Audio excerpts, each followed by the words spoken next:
Gobi Rangantahan. I was born in Singapore and I have spina bifida, so predominantly I'm a wheelchair user. Badminton, yeah, I mean in the initial stages it was just a game through school, and then I used to play with my family and for years, and then also when I started university I was playing for the university club socially, and I was just competing with able-bodied players.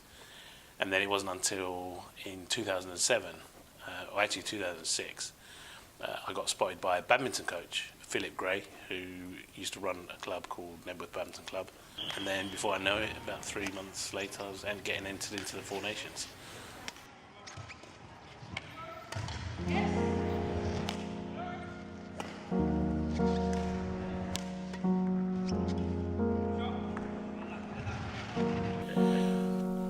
Well, throughout my life I've always had issues with continence and mobility, so I've always had numerous corrective surgeries throughout my life to improve things, and they have, although each time I have it is disruptive, and in the past it's affected me physically and mentally, because obviously I'm missing out on fun with my friends and when I'm at school, and also I'm missing out on such things as just social things, just going out to the cinema and stuff like that. So it's always bothered me. The thought of your life facing difficulties is quite difficult, because every day you're like, oh, it's another challenge, and after a while, even though I have the strength to try and overcome this, some days I don't want to feel strong. Some days I just want to stay in bed and I don't want to face up to the issues.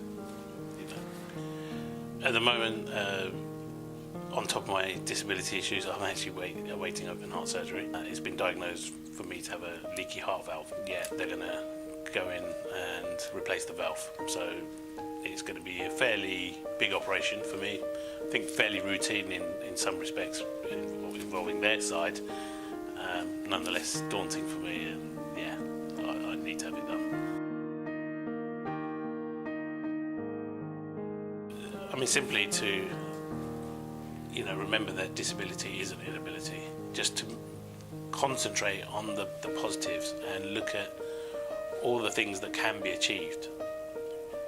But ultimately there needs to be a level of aspiration that they need to have. They need to aim for something, and even if it's a severe disability, I mean, we say, the charity I work for, Shine, we tell our members that actually sometimes just getting out of bed and getting dressed could be an achievement in itself. If your disability is that severe, achievement and making progress doesn't have to be about winning medals.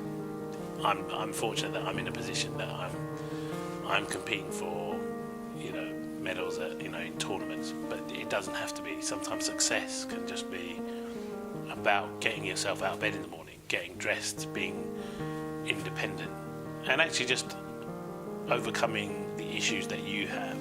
I mean, for some people it might be a fear of going out, but if you can get out for the day and integrate with people, well, that's a success.